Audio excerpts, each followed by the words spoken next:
el doctor Enrique de Rosa Lavaster.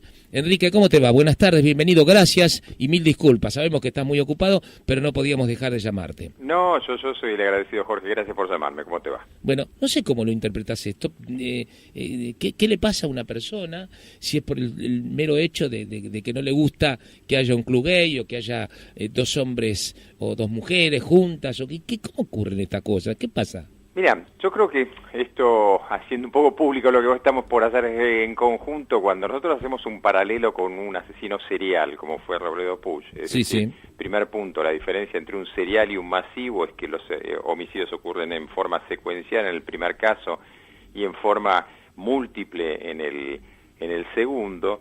Esta última modalidad es mucho más cercana a Estados Unidos y casi es uno de los pocos países en el mundo que ocurre esto, pero yo creo que la diferencia central está en que cuando el FBI empieza a pensar en los años 60, 70 en la idea de perfilado criminal, en realidad era el sujeto aislado, el sujeto raro, el sujeto por fuera de la norma, que cometía un acto extraño.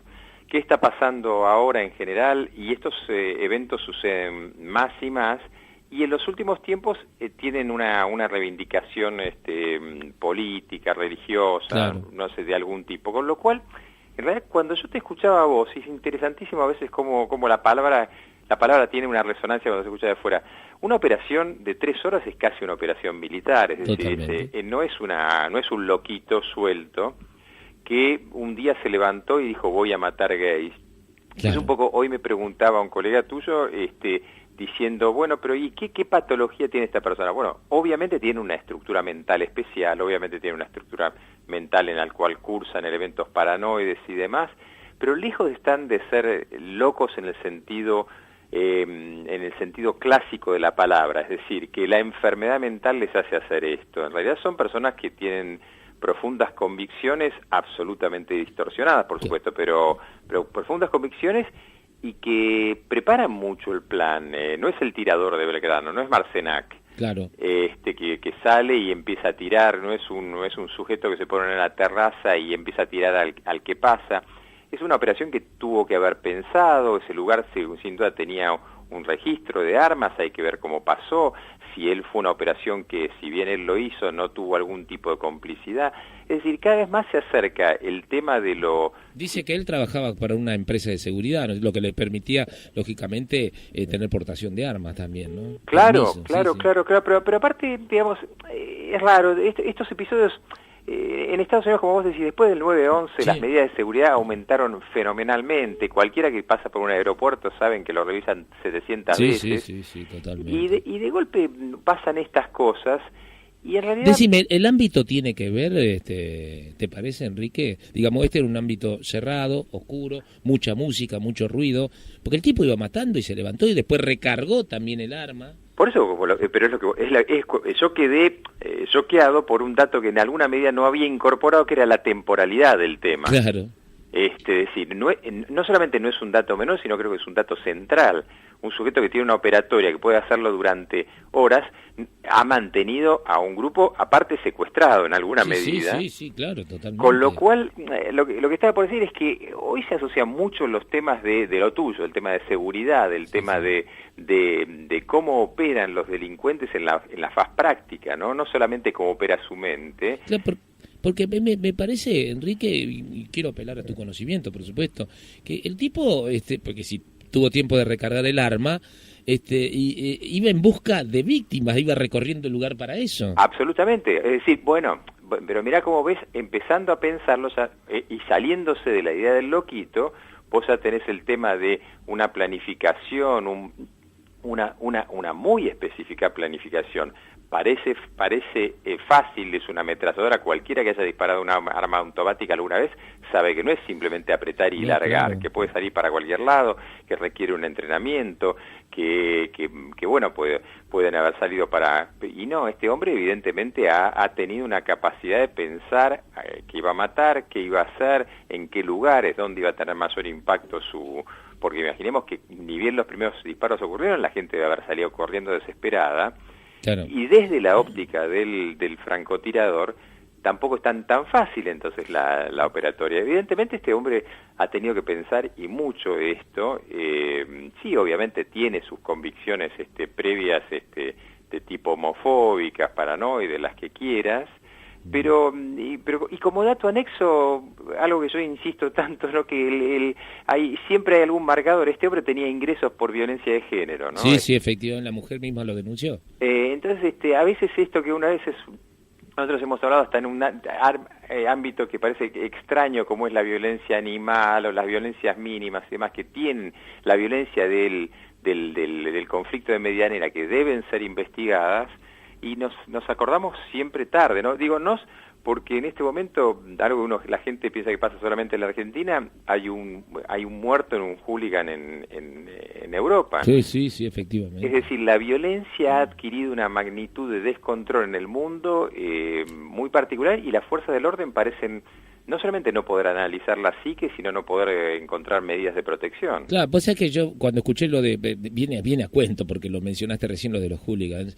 digo, esto te lo tengo que preguntar a Enrique, vivió en Inglaterra, digo, y lo teníamos como ejemplo, que se había controlado toda esta cuestión, los tipos miran el partido sentado, y resulta que ahora volvieron a las andadas otra vez. Absolutamente, y con un nivel de violencia que encima, vos fíjate el componente imitativo. O sea que no desaparecieron nunca para mí. Claro, no solamente no desaparecieron nunca, sino que evidentemente están cada vez más organizados. Si vos ves, y yo conozco, por haber vivido aún más tiempo en Francia, cómo operan las fuerzas del orden francesas, y me suena raro, los que controlan son los famosos CRS, son unos comandos de actividad rápida, los que están, no es policía común, sí. Sino como si fuese constantemente un grupo GEOF, una cosa así, sí. Y esa gente yo veía que le hacían frente, es decir, digamos, son grupos ya más organizados los que están actuando a nivel de violencia, ¿no? Enrique, cuando ocurren situaciones como esta que ocurrió ahí en Orlando, ¿cierto? Uno muchas veces tiende a pensar, anda a saber de qué familia vienen. Digo, ¿qué tiene que ver el seno familiar?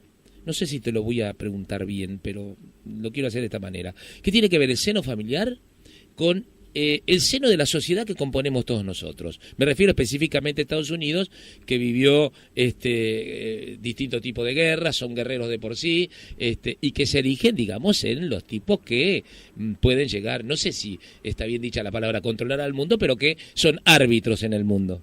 Sí, claro, es que yo creo que a eso voy, con que tenemos que empezar a hacer un abordaje mucho más amplio, en el cual no es por pasar a una nueva mirada que perdamos elementos de escucha de la otra. Concretamente, todos estos sujetos vienen en muchos casos, de familias en las cuales hay elementos disfuncionales importantes, sí. Y en la cual eventualmente, por algo, bueno, si él llegase a ser un admirador real del ISIS, que aparentemente lo es, o si hubiese sido un operativo ya más armado, porque habría tenido contacto con células del ISIS previamente, ¿quiénes están captando actualmente el ISIS? Y occidentales, no solamente descendientes de árabes, sino occidentales que están desencantados, que son un poco expulsados por una sociedad en la cual justamente esos valores están en juego. Es decir, no solamente no contiene la estructura familiar, sino que tampoco contiene la estructura societaria. Claro, yo digo que salvando las distancias, viste que en noviembre del año pasado